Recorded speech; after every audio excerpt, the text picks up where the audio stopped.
"21st Precinct, Sergeant Klein." "A what? How do you know something's wrong? How many days haven't you seen him? How do you know he's been in the apartment all that time?" You are in the muster room at the 21st Precinct, the nerve center. A call is coming through. You will follow the action taken pursuant to that call from this minute until the final report is written in the 124 room at the 21st Precinct. "Do you have a key to get in? What makes you sure it's been bolted from the inside?" "All right. I'll send the officers around to have a look. Where can they find you?" "All right. Just stay there. I'll send them right over."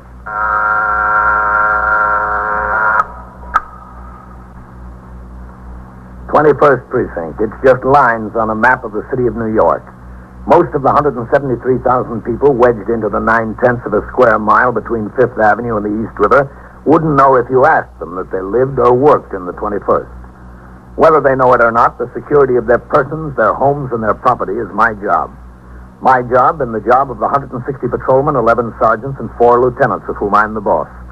My name is Kennelly, Frank Kennelly. I'm captain in command of the 21st. What makes a city? Not buildings, not subways, not business. People make a city. From dawn to midnight, from midnight to dawn, the rich and the poor and the good and the bad pour their lives together and stir up the city, as in the 21st, 7 days a week. It was Sunday morning and raining. I was on patrol when the chief inspector visited the precinct. In response to a radio signal, I returned to the house and conferred with the chief inspector, the commander of the uniformed force, for 35 minutes regarding conditions in the precinct. When the chief rose to leave, I walked outside with him to his car. It had stopped raining.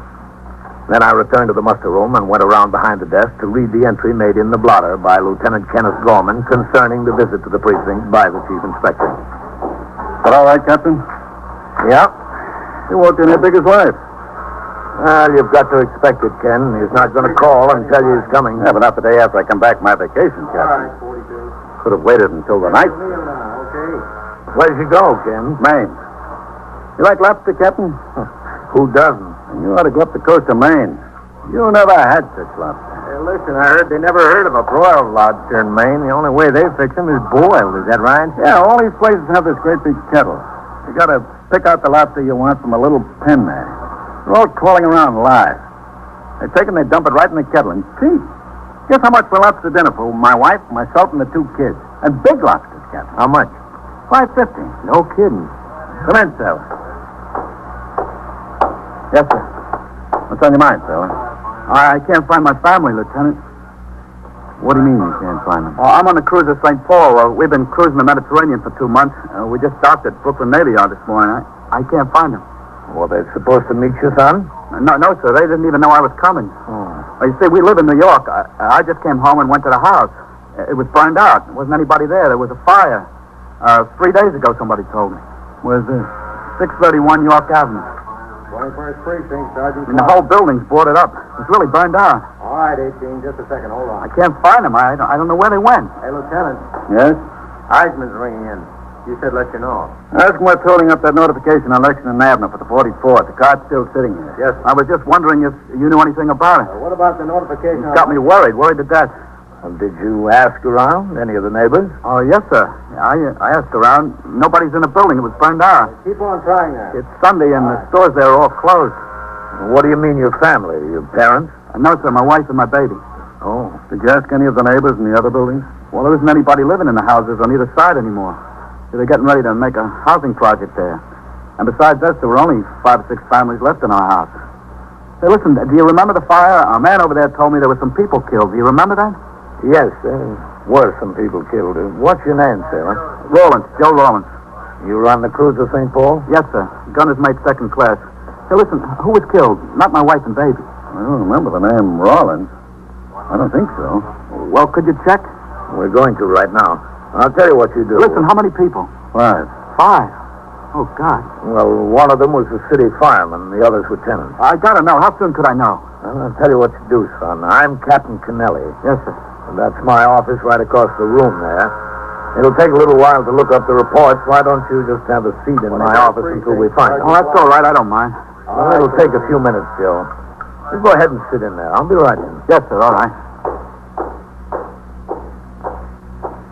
I asked Sergeant Klein to get out the aided case cards and the unusual occurrence report for the fire at 3:30 in the morning 2 days before. It took a few seconds, not a few minutes, but I wanted the chance to read over the reports before I spoke to the sailor again. I read them and gave Sergeant Klein and Lieutenant Gorman instructions to call the Missing Persons Bureau and the Office of the Chief Medical Examiner to get more information concerning their subsequent investigations. Then I walked across the muster room to my office.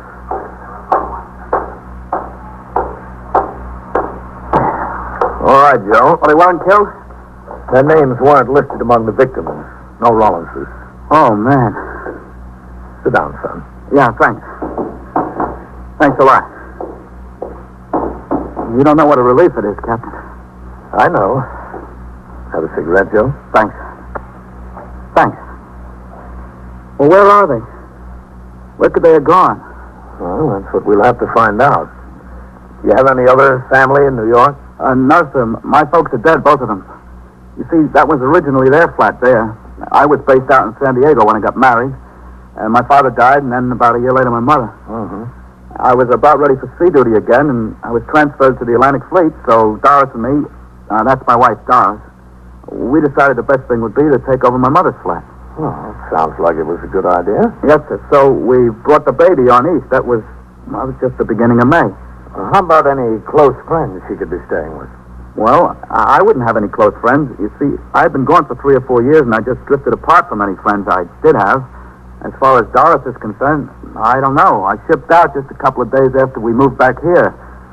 I don't know if she made any friends or who. Does she have any family here? No, sir, not in New York. Her folks live in San Diego, just outside of San Diego. She's got a sister in Missouri. Where in Missouri? St. Louis. And her sister's married to a fellow in the insurance business in St. Louis. Got a good job.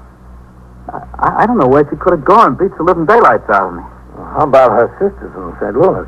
No, I don't think so, Captain. It's too far, and, well, they only got a small place. 3 kids of their own. I don't think so. I'm sure. That was a pretty bad fire, wasn't it? The building really looked wrecked. Yeah. They don't know how it started. Short circuit, they think. What floor did you live on, Joe? 4th floor in the front. I wonder if she got anything out of there. I had a ball signed by Babe Ruth. I'd hate to lose that. They're getting rare. How old is your baby? 2. She'll be 2 next month. You want to see a picture? Yeah, sure. She's the cutest little thing. Yeah. Josie. That's after me. Josephine's her real name. It is cute. Is that your wife? Yes, sir. That's Doris. Oh, you know where I took that? We had to change buses in Columbus, Ohio. I took that on the state capitol grounds. They got squirrels out there so tame they just walk up and take peanuts right out of your hand. Honest. About how tall would you say Doris is? Oh, I don't know. About 5'1", 5'2", something like that. I don't know. Well, how much would you say she weighs? Oh, about 110, I guess. Why? No reason. Well, it must be a reason. There's something you're not telling me, isn't there? Joe, listen to me. We think everybody in that building was accounted for. Who was killed? Who was killed beside the fireman, I mean? There was 5. Who? Well, there was an elderly couple who lived on the 2nd floor. Who else? And, Joe, that's why I asked you the questions. I don't think it's them. Who's not them? Well, there were 2 unidentified bodies. Yeah? You know, a woman and a child. Don't kid me now. Tell me the truth. I am telling you the truth. They were burnt beyond recognition, Joe. But the medical examiner's report says the woman weighed about 150 and was 5'6". Oh, she's smaller than that, Doris. Much smaller. I know. And the child, they think it's a boy about 4 years old. They think, aren't they sure? Well, they were pretty badly burned, Joe. Well, if they're not identified, who could they be?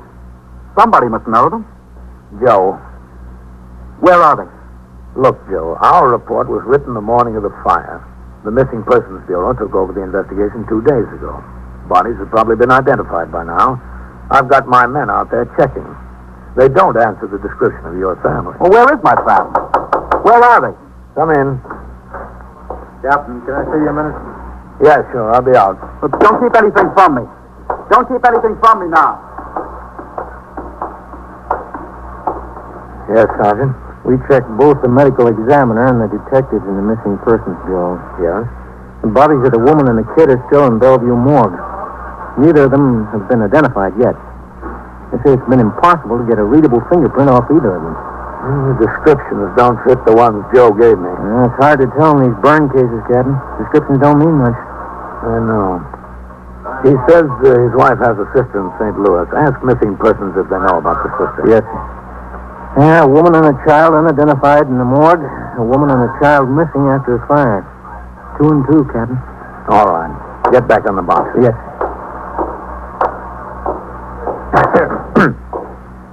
It's them, isn't it? That's what he told you? No, that's not what he told me. Well, then where are they? What happened to them? We haven't any idea, Joe. But we're sure going to find out. A little before noon that Sunday, I put out a call for the patrol sergeant, Timothy Waters. He was instructed to come by the station and pick up the sailor. Together, they drove over to the burned house and sought out the patrolman on post. Inquiries were made among residents in all the nearby buildings to determine whether they had any knowledge of the whereabouts of the woman and child. Meanwhile, at the precinct house, the desk officer, Lieutenant Gorman, the man on the boxes, Sergeant Klein, and Patrolman Ryan, the 124 man, were making telephone inquiries to the homes of all neighborhood merchants who might have done business with the woman. You don't remember her? Mrs. Rawlins, yeah. Sorry. She never came in your store, huh? All right, thank you. Now, let's there either, Captain. You know what I think we ought to try, Ken? Yes, sir? Mrs. Rawlins and the child were both Navy dependents. If they got out of the building, and if either of them were injured to any degree, she might have hopped in a cab and gone right to the Brooklyn Naval Hospital or St. Albans. Yes, sir. It's possible, Captain. That's where Navy people would head. Shall I call them? No, you better call CB instead of direct. They might want to make the inquiry through the shore patrol. I don't know. Yes, sir. Sergeant. Yes, sir? Listen, Sergeant, I want you to Excuse me, call... Captain. Oh, yes, sir. Hello, Miss Cruz. This is Sergeant Klein of the 21st Precinct. You own the grocery store at 619 York Avenue? No, it's all right. Nothing's wrong. We just want a little information. Miss CB, will you, Sergeant? You remember that fire in the building at 631 York? Lieutenant Gorman at the 21st. Yeah, that's right. We're looking for a woman and a child who've been missing since Getting then. around a little while ago on a woman and a child, Rawlins. The name is Rawlins. Rawlins. Rawlense. Mrs. Doris Rawlins. Yeah, that's the one.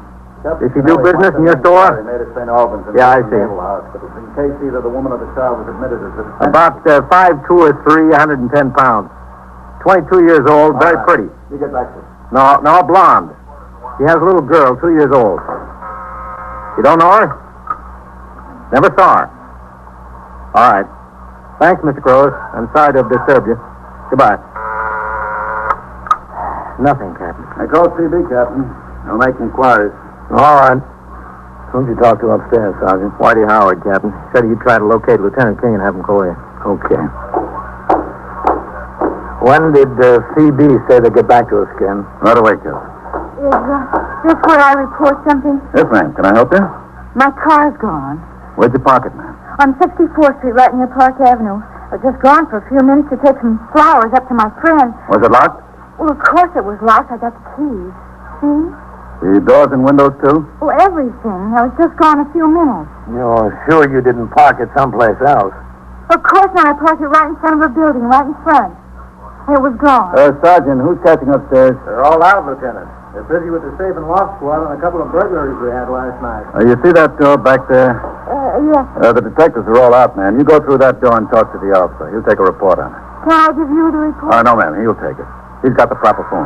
Through the door. That's all. Thank you very much. 21st Precinct, Sergeant Klein. There's Captain Kennelly. Who is it, Lieutenant King? No, sir, the division captain. Oh, all right, I'll take it right here. Go ahead, Ken. Captain Kennelly. Hello, Ben. Yeah. Tomorrow night? Yes, I'm working my night, too. All right, sure. What? 21st Precinct, Sergeant Klein. The chief will be back at 10? Yes, he's here, sir, but he's on the phone. Okay, Ben, I'll see you. Bye. Hold on, Lieutenant. Lieutenant King calling in, Captain. Sergeant, leave a note on my desk. I'm to cover division between 7 and 10 tomorrow night for the deputy chief. He's got a PAL meeting at the Waldorf. Yes. All right, I'll take Lieutenant King. Captain Kennelly. Hello, Matt.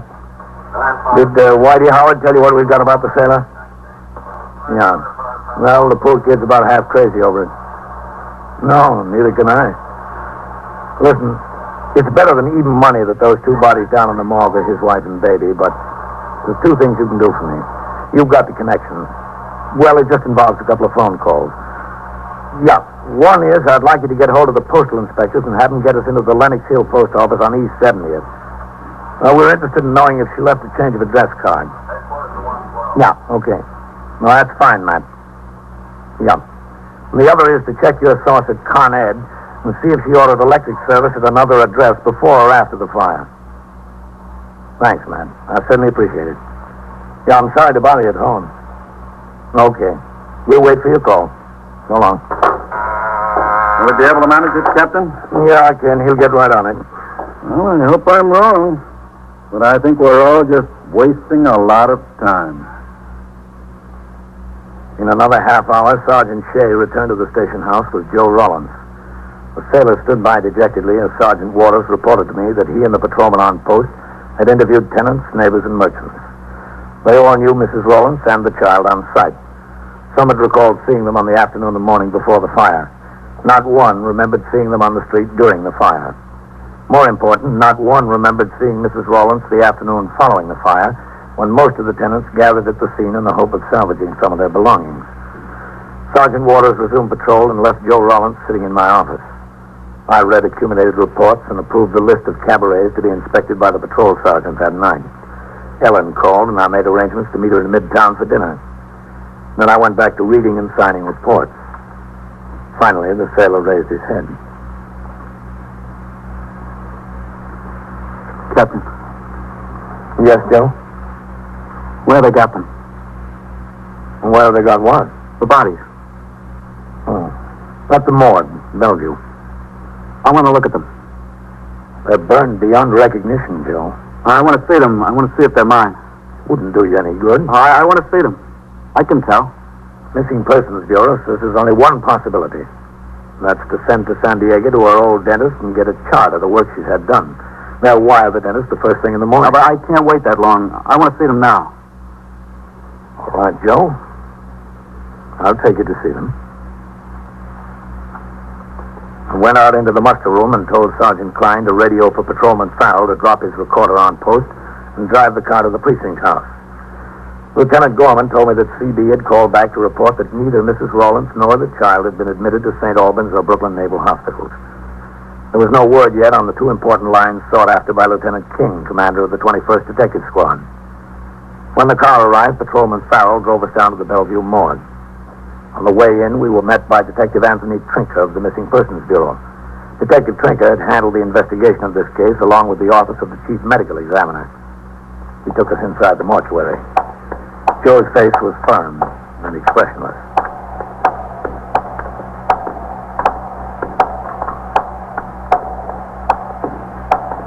All right. That one, Arthur.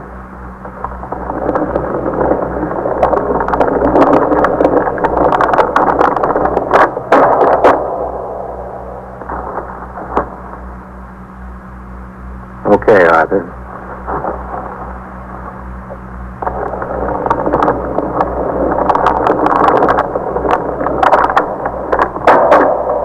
Over here now.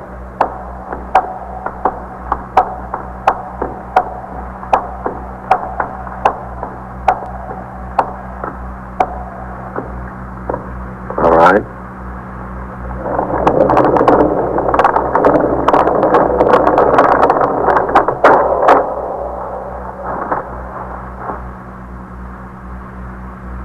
They don't even look like people. All right, Arthur. Thank you.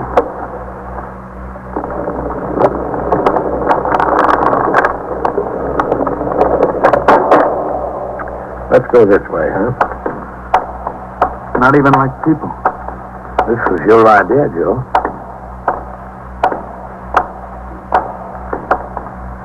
Through there.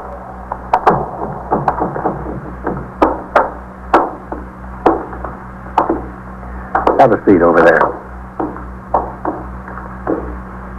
Captain. Thanks, Tony. Joe? Oh, it's all right. I told you identification would be impossible. I don't even know if we can identify the woman through dental charts or x-rays. As far as the child's concerned, we can't even tell for sure whether it's a boy or girl.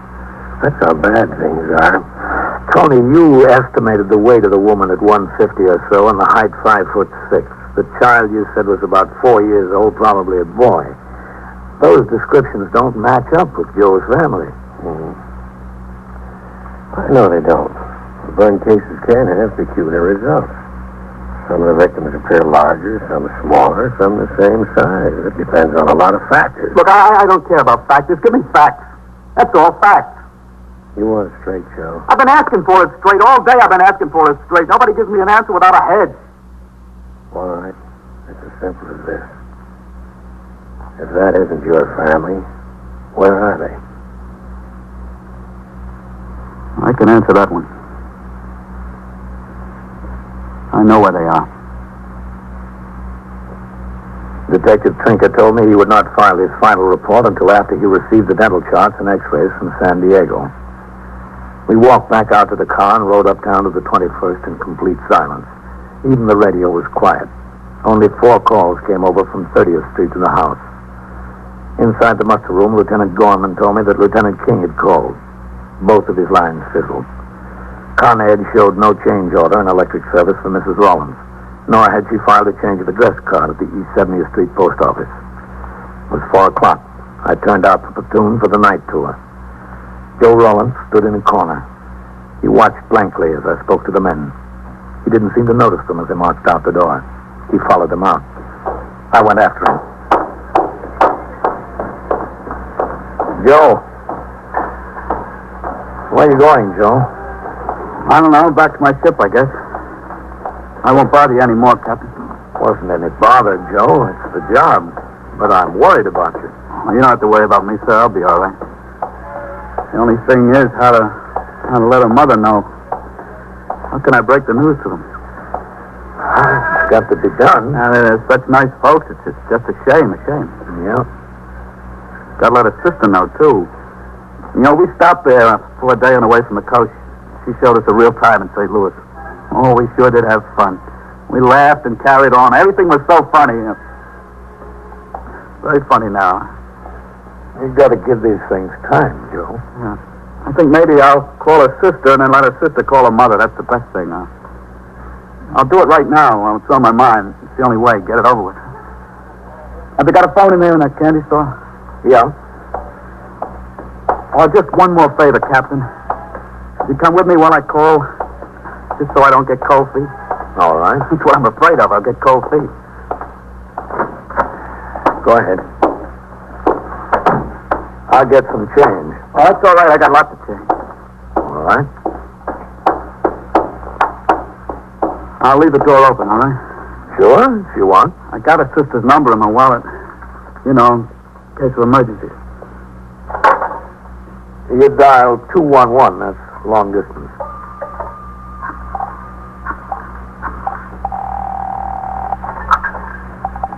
Your call, please. I want to call St. Louis, Missouri. Evergreen 9970. St. Louis, Missouri, route. What number are you calling from, please? Eldorado 54599. 3155 tandem, dial 2 letters plus the number. I don't know how I'm going to say it, Captain. Deposit $1.50 for 3 minutes, please. Yes, ma'am. 25, 75, no. Thank you. They're ringing. I should have thought of what to say. I don't think anybody's home, Captain. Let them keep ringing. Hello? Hello, this is... Doris? Who is it, Joe? Yeah, honey, it's me. Joe, you should have written. It's her. She's in St. Louis. When'd you get in? What are you doing in St. Louis? I got in this morning. We came about 3 days ago. Oh, gee, it's good to hear you, baby. You don't know how good. Hey, what are you doing there? Bill wired me that Aunt had to have an operation. Oh, yeah? No one to take care of the kids, so I just left in an hour's notice. Oh, how is she? Oh, she's getting along fine. I don't Oh, it's all right, baby. It's all right. How's Josie? Wonderful. Getting bigger every day. She just loves her cousin. How do you feel? Oh, fine, just fine.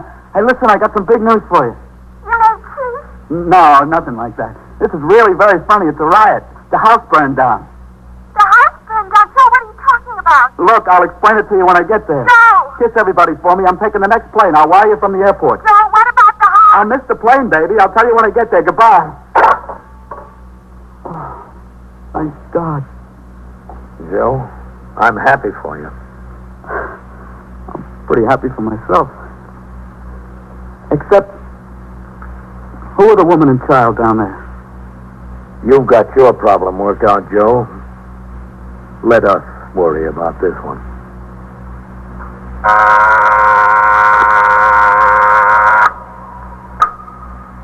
21st Precinct, Sergeant Klein. A truck ran into what? A store? Where is it? Where? 622? Speak into the phone, please. Did it jump the sidewalk? Is anybody hurt? How many people are hurt? Speak a little louder, will you, please? What did he do? And so it goes, around the clock, through the What? week, every day, every year. A police precinct in the city of New York is a flesh and blood merry-go-round. Anyone can catch the brass ring, or the brass ring can catch anyone.